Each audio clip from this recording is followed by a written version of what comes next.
our Litass literature course. This is your podcast for anyone who loves literature. I'm your lovely Jessie host, Jessie from Taipei. Hope you remember me. I hosted the last episode too. And let's welcome my co-host this time. Hi, I'm Ellison. Nice to meet you guys. The audience want to know more about you. Okay, sure. I'm Ellison from Taipei too. And because we are from the same department, so I have some questions for you. What's the questions? How's your courses so far? I mean, under the situation of online courses. I'm still trying to balance my time between studying and relaxing, but I think it will be better later for sure.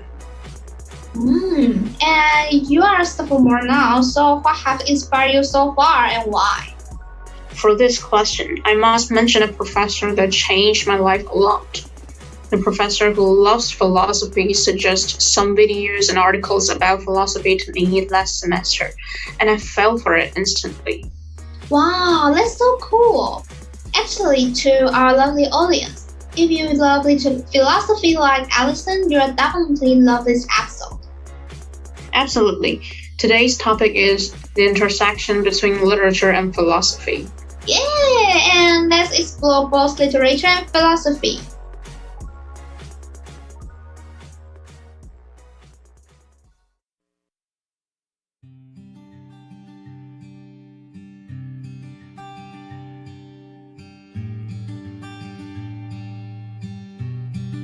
I know it may sound complicated to understand, but don't worry, we will talk in a way that all of you guys can understand easily.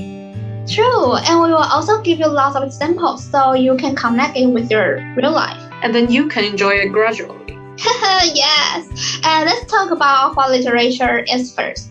Okay. Speaking of literature, there's a story I want to share with you. When I just entered university, although I knew I had to study literature, I was not interested in it at all. I had a huge misunderstanding over literature. I thought it was just something emotional and full of fabric stories. Wow, you literally changed a lot. Yeah, that's true. But I ended up understanding that literature is something full of logic. I love the way the authors express the ideas of time. Which work inspired you?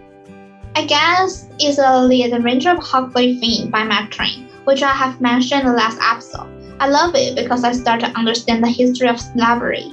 Wow, I guess I will learn it in next year. Yeah, it's an American literature course. Maybe you will take the course next year. How about you? Is there any funny story between you and literature? Yes, I used to feel literature is emotional, not logic at all. I guess that lots of people out of the literature department see literature as emotional works too. However, when I entered the university, I realized that literature is not only full of emotion, but also contains lots of logic and truth. Exactly. What courses made you understand it? In a course focused on films and literature that I took in last semester, I found that actually there are lots of philosophical questions and logics in some great works. As for philosophy, people feel it is something complex and unrelated to our real life. Actually, philosophy is everywhere. Politics, sales, education, art, and society are all influenced by philosophy.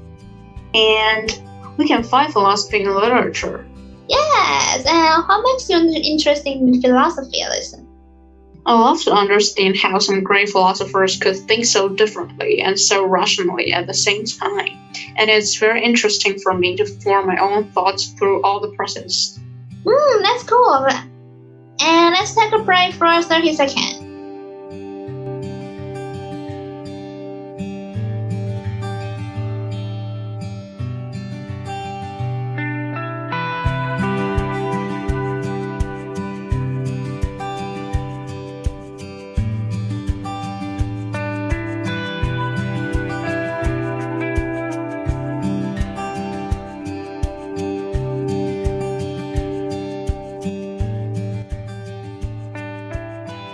So now we know the definition of literature and philosophy. There's a question that I want to ask our lovely audience. You do enjoy asking questions. Yes, and you can call me Question Queen. Okay, so there's a question. So how can literature meet with philosophy? Actually, it's a puzzling situation. Philosophy and literature seem to be distinct. Philosophy revolves around truth, intellect, and literal use of language, whereas literature focuses on fiction, emotion, and metaphorical language. For this reason, philosophy never moves us to tears like some literature does. Nevertheless, some recent literary theorists and philosophers have argued that philosophy and literature aren't so different after all, and that both can exemplify by the very same text. For a deeper discussion, let's take all of us into another level. There are three parts of our discussion about the connection between two big topics. The first question we want to talk about concerns how philosophy can be done through literature. Jessie, have you ever thought of this question before? Sorry, I have no idea. I see. Then I want to start with giving two paradigms of this feat. The first one is Plato's dialogues and Borges' short story, Pure Mannered Author del Quixote. Actually, we're investigating the notion of authorship. The notion of authorship. Wow, isn't it that big man in philosophy stepping into the world of writing and literature? That is correct. And I'll give one more example. Camus's novel, The Plague, was actually investigating the notion of freedom, and he successfully delivered his thought about freedom through literature. That's so cool. I think I have started to know something about how philosophy can be done through these words. Ellison, I have sparked a little question after listening to the above examples. Please feel free to ask anything. Okay. Are the methods that people use for pursuing philosophy all the same? That was exactly the same thing that struck my head after the first time I heard of it.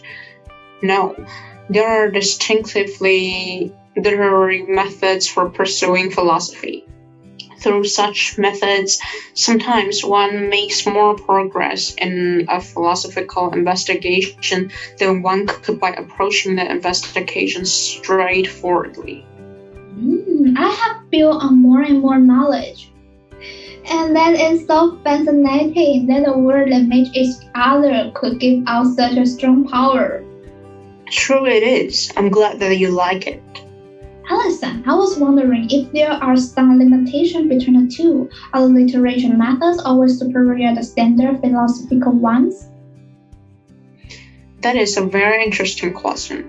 In fact, literary methods are not in general superior to standard philosophical ones. When it comes to answering tough questions, I mean. One such method only helps eliciting emotional reactions from the reader in order to inspire new philosophical insights. Wow, that was mind-blowing. I have never thought that emotional reaction could help us inspire new philosophical insights. Hey Ellison, I was thinking what is the connection between the non-fictional characters and the authors or the philosophers in this book?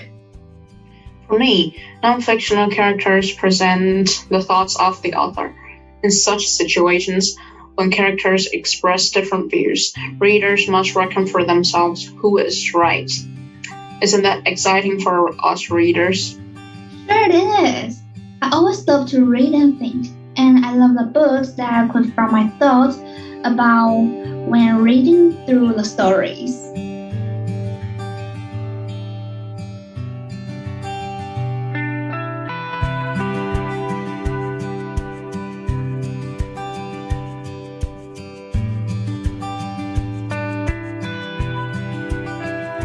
The second part concerns what philosophers have said about literature. Jessie, have you heard of any description from philosophers? Sorry, but no again. I see.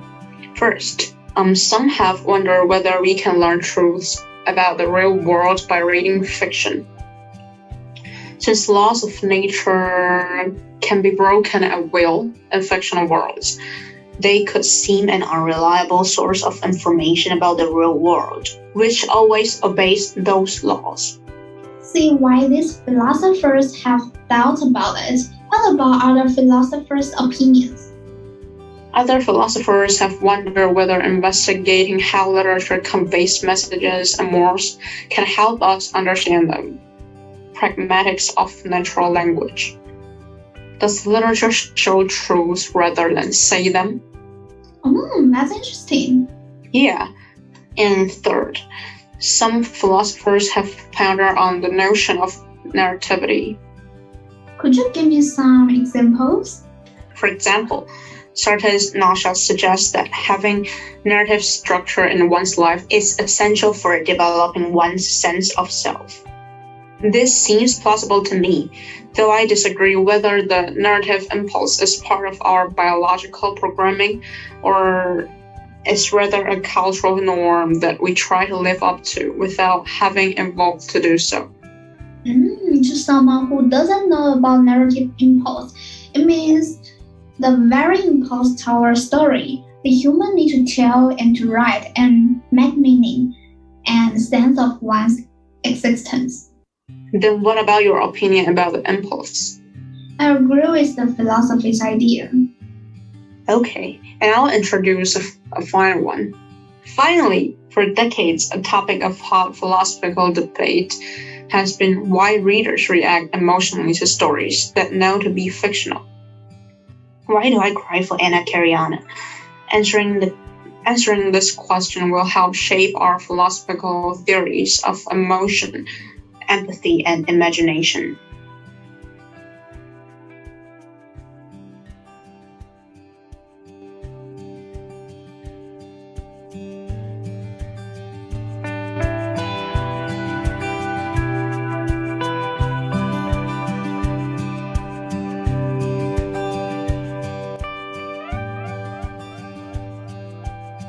The third part of the show concerns how philosophy can be literature.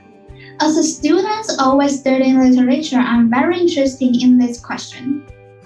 I also want to start out by offering some examples for our audience to build up the foundation. Gotcha! Let's get started. First, some philosophers like Nietzsche and Wittgenstein write in a dramatic, aphoristic style. That's a very classic literary writing style. Moreover, some great pieces of philosophy like Plato's Symposium, also great pieces of literature. Some great pieces of literature like Shakespeare's Romeo and Juliet are also great pieces of philosophy. That's interesting. The precise quality of their prose is suited for building detailed theories. But Professor Anderson thinks a vaguer style is better for teasing out the new philosophical problems to which such theories respond. And what's your opinion about Professor Anderson's thought? Actually, I agree with his idea. For a reason that I believe if we leave some spaces for thoughts when we are writing things, it gives us more space to think about philosophical problems.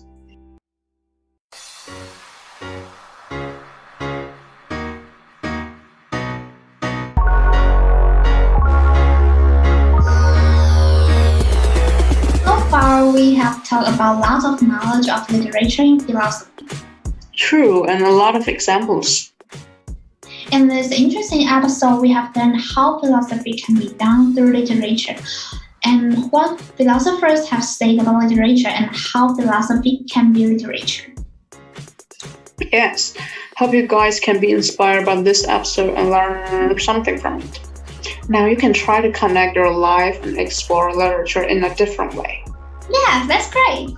So if you like the episode, please follow us on Spotify. Try to pass literature course and Instagram at @the_LITASSO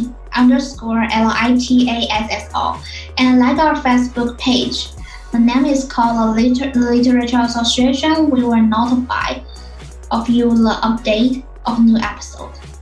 By the way, we also have a channel on YouTube. Search Try to Pass Literature Course and you can find us on it. Also, we are going to publish a magazine. Yeah, the following is the promotion from the magazine group. Hi, this is Ariel. I'm the editor of the magazine. I'm so excited to announce the Literature Association is going to publish the magazine on June 9th. This time, we will uncover the truth of the pop art.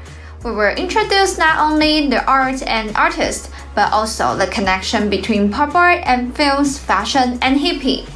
Also, we have called for several excellent submissions, including some graphic work and photo shoot.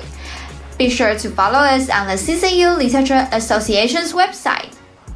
Last but not least, special thanks to Dr. Hill. He supported us a lot. And our classmates in Applied Literature class. Thank you all for their hard work and members of the Literature Association. Thank you so much.